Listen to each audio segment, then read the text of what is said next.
बच्चे लोग, कैसे हो आप सब लोग? आए हो बहुत अच्छे होंगे। तो बच्चों, वेलकम टू द फिजिक्स वाला the unique platform of olympiad. अगर आज हम बात करें तो आज हम हैं ओलंपियाड वाला चैनल पर, और आज हम बात करने वाले एक ऐसे कॉलेज के बारे में, एक ऐसे एग्जाम के बारे में जो अपने आप में एक बहुत मतलब एक कहूं तो एक संग्राम है।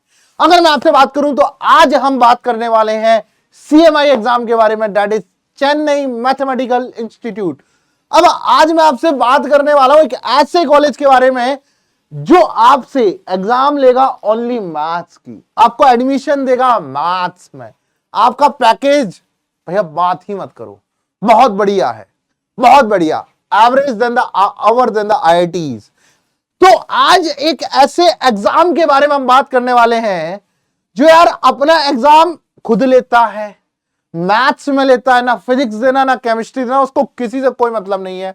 यहां जो बच्चे पढ़ते हैं उनको, कुछ बच्चों को तो फीस भी नहीं देनी पड़ती, पढ़ने का स्टाइपेंड मिलता है। और अगर मैं आपसे बात करूं तो इसके अंदर बच्चे प्लेसमेंट ही नहीं लेते, बच्चों को आगे रिसर्च में जाना होता है। मतलब यार उनके लिए तो ये कॉलेज भगवान है।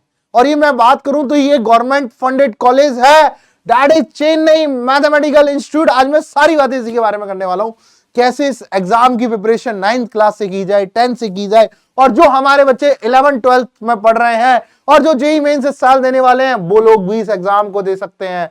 मतलब इस एग्जाम के लिए आपके पास क्राइटेरिया क्या क्या है वो सब मैं आज डिस्कस करने वाला हूं। कैसे इस एग्जाम को दिया जाए, क्या क्या एग्जाम के पैटर्न है, और क्या इस एग्जाम में आता है, सिलेबस क्या है, क्या भैया हम ये एग्जाम क्वालिफाई कर पाएंगे, तो उसी के लिए आज हम बात करने वाले हैं। तो चलिए शुरुआत करते हैं आज के सेशन की, व्हाट इज सीएमआई और ऑल अबाउट द सीएमआई। तो चलिए शुरुआत यहीं से, डांस शुरुआत हम बात करेंगे चेन्नई मैथमेटिकल इंस्टीट्यूट सीएमआई के बारे में। एक वीडियो आईएसआई पे भी आने वाला है। तो देखो, सबसे पहले कुछ आपके मन में एक क्वेश्चन है कि how to take admission in CMI, what is the syllabus. Same with JEE, जो हम जेई की तैयारी कर रहे हैं उसी से सिमिलर चलता है, या फिर मैं कहूं एक और क्वेश्चन होगा जो हम आईओक्यूएम आरएमओ के लिए तैयारी चालू कर रहे हैं, उन्हीं से क्या सिमिलर मैच है। या फीस क्या होती है भैया, ऐसा हो कि बहुत ज्यादा फीस हो ऐसा सुनने में आया है कि स्टाइपेंड भी मिलता है, तो उसके बारे में भी बात करेंगे। बेस्ट बुक्स के बारे में बात करेंगे।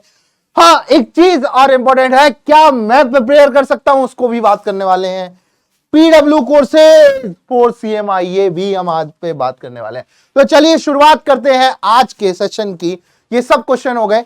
सीएमआई के बारे में अगर बात करें तो Chennai mathematical institute is a centre of excellence for research and development. Mathematical science में जितनी भी रिसर्च होती है उनके लिए बेहतरीन इंस्टीट्यूट है CMI.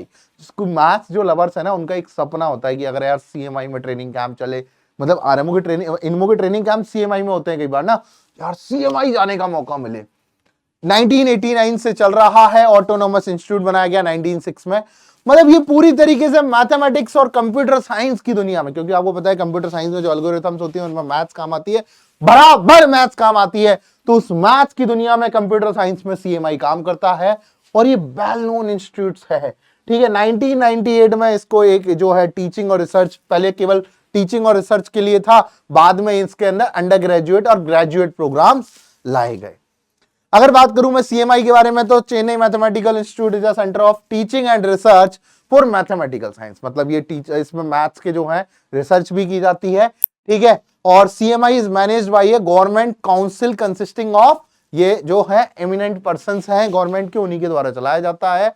CMI is a rare example in public private relationship in research. मतलब यहां पर जो है प्राइवेट रिसर्च भी चलती है, बहुत सारी चीजें ऐसी हैं। अब आपके मन में एक सवाल आया कि सर यहां पर एक चीज है कि सर मतलब सीएमआई मतलब बहुत अच्छा इंस्टीट्यूट है तो लिमिटेड सीटें होंगी। हाँ बेटा, यहां लिमिटेड ही सीटें हैं। ठीक है, अब हम बात करें कि सर मतलब एडमिशन कैसे लिया जाए। जो बच्चे 12th में हैं उनके लिए बात कर लेते हैं। देखो, हमारे पास जो बच्चे हैं जो 2027 में भी एडमिशन ले सकते हैं, 2028 में भी एडमिशन ले सकते हैं, 2026 में भी एडमिशन ले सकते हैं, और 2025 वाले भी अभी चल रहे हैं जो 12th में है, 12th से पार है, उन सभी लोगों के लिए इसका एक एंट्रेंस एग्जाम होता है। इसका एक क्या होता है, एंट्रेंस एग्जाम होता है, जो अभी 24 मई को होने वाला है। अब ये सीएमआई में एक्चुअल में जो पेपर होता है उसके लिए मैं बात कर लेता हूं। पेपर कैसे होता है बच्चों, इसके दो पेपर होता है, कैटेगरी ए और कैटेगरी बी। दो एग्जाम होते हैं इसके अंदर, कैटेगरी और एक कैटेगरी में, पहले उसी के बारे में बता देता हूं। एग्जाम पैटर्न जो रहता है बच्चों, वो दो टाइप के एग्जाम होते हैं इसके अंदर, कैटेगरी ए और कैटेगरी बी। मतलब एग्जाम 1 जो होता है सेम डे ही होता है, एग्जाम 1 जो होता है वो स्क्रीनिंग प्रोसेस के लिए होता है, और एग्जाम 2 जो होता है वो मेन एग्जाम होता है।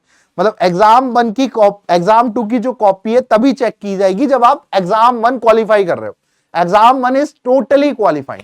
और देखो, अगर आप IUQM RMO की तैयारी कर रहे हो तो आपके लिए बेहतरीन मौका है CMI में जाने का। क्यों? देखो, 2-3 चीजें आपको बताता हूं।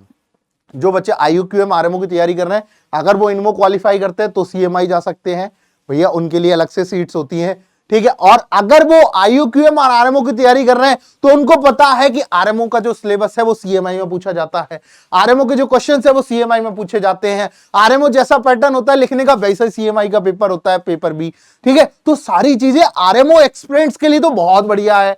जो बच्चे IUQM RMO दे रहे हैं उनके लिए तो CMI, मैं आपको अब एक बच्चे से भी मिलवाऊंगा बाद में कभी सेशन में, जो बच्चा CMI गया है, ISI गया है, ठीक है। तो यहां पर जो पार्ट ए पार्ट बी होता है, मैंने आपको पहला डिफरेंस समझा दिया कि पार्ट ए आपका स्क्रीनिंग राउंड है, पार्ट ए आपका केवल क्वालिफाइंग राउंड है, पार्ट बी की कॉपी तभी चेक होगी जब आप पार्ट ए करोगे। तो पार्ट ए में 10 क्वेश्चन रहते हैं, मतलब बेसिकली अगर मैं आपको समझाऊं तो यहां पर 10 क्वेश्चन आपके पास रहते हैं। ये पार्ट ए है, ठीक है, ये पार्ट बी है, ठीक है। पार्ट ए में आपके पास 10 क्वेश्चंस रहते हैं, और इसके अंदर बेसिकली जैसे 10 क्वेश्चन है ना, जैसे पहला क्वेश्चन है तो इसके 4 ट्रू फॉल्स क्वेश्चन रहते हैं, फर्स्ट, सेकंड, थर्ड और फोर्थ। अगर बेसिकली बात करें तो देयर आर 40 क्वेश्चन, एक क्वेश्चन के अंदर 4 क्वेश्चन। अब यहां पर ट्रू फॉल्स का ऑप्शन होता है, ऐसे ट्रू और फॉल्स, ऐसे ट्रू और फॉल्स, ऐसे ट्रू और फॉल्स, और यहां पर भी एक ऑप्शन होता है ट्रू और फॉल्स। चार आपके पास ऑप्शन है। अब मतलब अब ये ऐसा नहीं है कि आपको ABCD टिक करना है, ऐसा नहीं है। पहला क्वेश्चन सॉल्व करना, दूसरा करना, तीसरा करना, चौथा करना। मतलब पहले क्वेश्चन के 4 पार्ट है, चारों ट्रू और फॉल्स के बेसिस पे होते हैं। अब इसका भी एक कंसेप्ट है, अगर देखो चारों सही हैं, मतलब पहला जो क्वेश्चन है उसके 4 ऑप्शन, मतलब 4 पार्ट है, फर्स्ट, सेकंड, थर्ड और फोर्थ। तो पहले का ट्रू फॉल्स, दूसरे का ट्रू फॉल्स, तीसरे का ट्रू फॉल्स, चौथे का ट्रू। अगर ये चारों करेक्ट है, करेक्ट होने का मतलब ये है कि चारों का आंसर ट्रू है। भाई चारों का आंसर फॉल्स भी हो सकता है, किसी का आंसर फॉल्स, किसी का आंसर ट्रू। करेक्ट कब होता है? जब जो फॉल्स चीज है उसको आप फॉल्स बता रहे हो और जो करेक्ट चीज है उसको आप करेक्ट बता रहे हो। जैसे बोल दिया जाए x इज ग्रेटर देन 2, ठीक है, और x इज ग्रेटर देन 3, तो बोल दिया जाए कि भैया कौन सा होगा, x बराबर 4 पॉसिबल है क्या, तो ये ट्रू है। अगर मैं बोल दूं कि x बराबर -1 पॉसिबल है क्या, नहीं है, ठीक है। तो बेसिकली आपको वो ट्रू और फॉल्स टिक करने होते हैं। तो यहां से आप एक बात समझे, अगर आपके चारों करेक्ट हैं तो आपके पास 4 पॉइंट मिल गए। इनमें से कोई 3 करेक्ट हुए, अब ऐसा नहीं बोला उसने कि एक इनकरेक्ट हो सकता, नहीं, अगर इनमें कोई भी आपका इनकरेक्ट आपने टिक कर दिया, मतलब जैसे इसका ट्रू होना था आपने फॉल्स भर दिया, या इसका फॉल्स होना था आपने ट्रू भर दिया, तो आपको 0 मार्क्स मिलेगा, चाहे आप तीनों करेक्ट कर लो और एक को इनकरेक्ट कर दो, 0। मतलब ये क्वेश्चन आपका जो टेम्परामेंट होता है ना, आपका पेशेंस लेवल जज करने के लिए होता है। मतलब यह उनको ऐसा बच्चा चाहिए इसका पेशेंस बहुत अच्छा हो, क्योंकि आपको पता है इनमो के क्वेश्चन में 4.5 आवर्स में 6 क्वेश्चन करने होते हैं। मतलब पेशेंस है उस बच्चे के अंदर उस क्वेश्चन को लगे रहने का। तो यहां पर भी वही चीज है कि अगर 3 करेक्ट है और 1 नो अटेम्प्ट है, अटेम्प्ट नहीं किया उसने, और 3 करेक्ट है तो 2 पॉइंट्स मिलेंगे, और 2 करेक्ट है, 2 नो अटेम्प्ट है, नो अटेम्प्ट, तो 1 पॉइंट मिलेगा। इसके अलावा कुछ भी है, अगर आपने 1 करेक्ट किया और 3 नो अटेम्प्ट किए तो भैया कुछ भी पॉइंट नहीं मिलेगा। आपको कम से कम 2 सही करने और 2 छोड़ने हैं, 3 सही करने, 1 छोड़ना है, और 4 सही करने, तब भी पॉसिबिलिटी है। तो इसका जो होता है बच्चों, वो ये कहना चाह रहा है कि भैया जो पहला पेपर है उसके अंदर 10 क्वेश्चन होते हैं, पहले क्वेश्चन के 4 पार्ट होते हैं, चारों पार्ट सही है तो 3 मार्क्स, 2 पार्ट सही है, 2 गलत नहीं, 2 नो अटेम्प्ट है तो 2 मार्क्स। अगर आपके पास एक मतलब जो 3 सही है और 1 नो अटेम्प्ट है, और 2 सही है 2 नो अटेम्प्ट है तो 1 मार्क्स, ठीक है। ये बात समझ में आई? There will be a group of 4 statements under each question. The candidate will have to select any option from the given 3 option for each attempt, मतलब या तो ट्रू या फॉल्स या नो अटेम्प्ट। ठीक है, अगर आपने फॉल्स भर दिया और आंसर ट्रू था तो आपका वो पूरा क्वेश्चन मारा गया, आपको कुछ भी नहीं मिलेगा। There is no assurance that at least one of the 4 statement is given question as true। ऐसा कोई assurance नहीं दे रहा कि चारों के ट्रू हो या एक का कोई ट्रू हो, चारों फॉल्स भी हो सकते हैं। ठीक है, in specific you will have to enter the answer in the computer for the part A, you will be graded only based the answer entered in the computer. आपको जो कंप्यूटर आपने अंदर आंसर किया उसी के बेसिस पे आपको grade किया जाएगा। If you fall to choose an option for the statement it will be considered as no attempt. अगर आपने कोई भी ऑप्शन चूज नहीं किया तो वो नो अटेम्प्ट की तरह माना जाए। Part B evaluated only if candidate meet any one of the below mention condition. Part B जो है वो आपका तभी चेक होगा जब you have to score at least 24 marks in part A. आपको कम से कम पार्ट ए में 24 मार्क्स लेके आने हैं। In part A if you are, पहला ऑप्शन तो ये कि भैया 24 मार्क्स लेके आने। दूसरा क्या है, if you are top 400 student, अगर तुम टॉप 400 स्टूडेंट में हो तो part 4 will be graded for a minimum of 400 student. मतलब पार्ट 4 जो है कम से कम 400 स्टूडेंट्स को तो देना ही देना है। या तो 2 कंडीशन है, या तो 24 मार्क्स ले आओ या पार्ट 4 मतलब 400 के अंदर आ जाओ। पार्ट बी क्या होता है, पार्ट बी के अंदर 6 प्रॉब्लम पूछे जाते हैं, जैसे आरएमओ इनमो में पूछे जाते हैं वैसे ही 6 क्वेश्चन इसके अंदर पूछे जाते हैं और 80 मार्क्स का होता है। You will be spend at least 2 hours, मतलब आपको एग्जाम में कम से कम 2 घंटे बैठना है पार्ट बी के अंदर। ये पूरा पेशेंस और टेम्परामेंट चेक करने का वो है कि आपको कम से कम 2 घंटे तो बैठना है। द रीजनिंग यू, अगर जो भी क्वेश्चन का आप आंसर दे रहे हो उसकी आपकी प्रॉपर रीजनिंग लिखनी है कि ऐसा तो ऐसा ही क्यों हुआ, प्रूफ्स, लेमा, जो आप आरएमओ इनमो में करते हो वैसा ही काम आपको करना है। You will have to solve part B problems on the correct pages in the answer booklet और सारा रिटर्न पेपर होता है। You can use extra blank pages at the end of the exam booklet। मतलब यहां से आपको एक समझ में आ गया कि अगर कोई बच्चा आरएमओ इनमो की तैयारी कर रहा है डेफिनेटली उसके लिए तो ये बहुत बढ़िया मौका है एक बहुत अच्छे कॉलेज में जुड़ने का, क्योंकि लोगों को अवेयरनेस नहीं होती ऐसी चीजों की। तो ये बहुत शानदार मौका है चीजों के साथ जुड़ने का। अब ये वाली बात तो आपने समझ ली। अब आप बोलोगे कि सर क्या क्या प्रोग्राम चलते हैं, तो भैया इसके अंदर चलता है 3 इयर्स का BSc programme in mathematics and computer science CSC के अंदर। ठीक है, उसके बाद चलता है ऑनर्स का प्रोग्राम, मैथमेटिकल एमएससी का programme.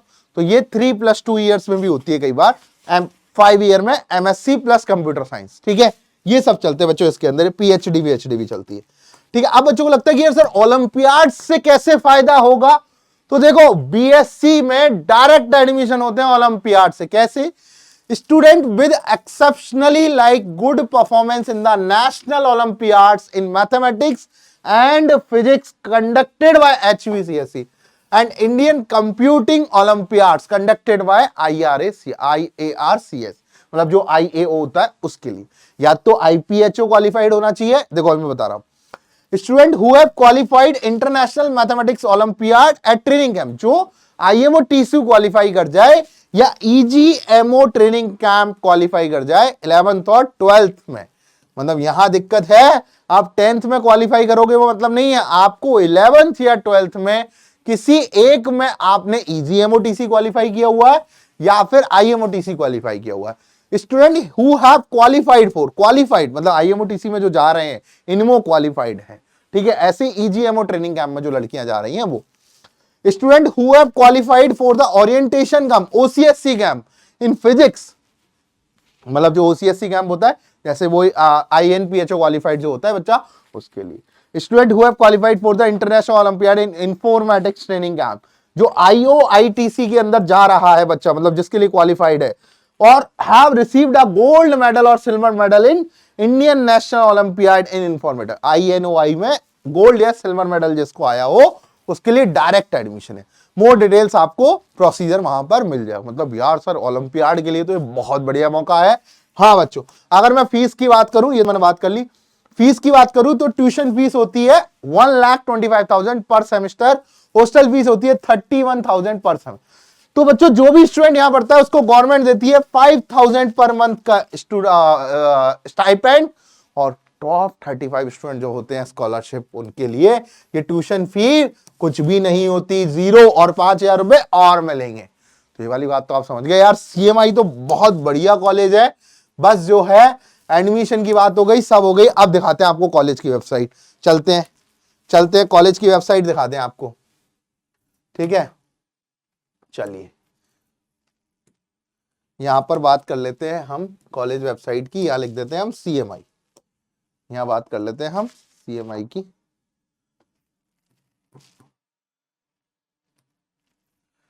CMI Chennai mathematical institute, ठीक है। चलिए इस पे बात कर लेते हैं।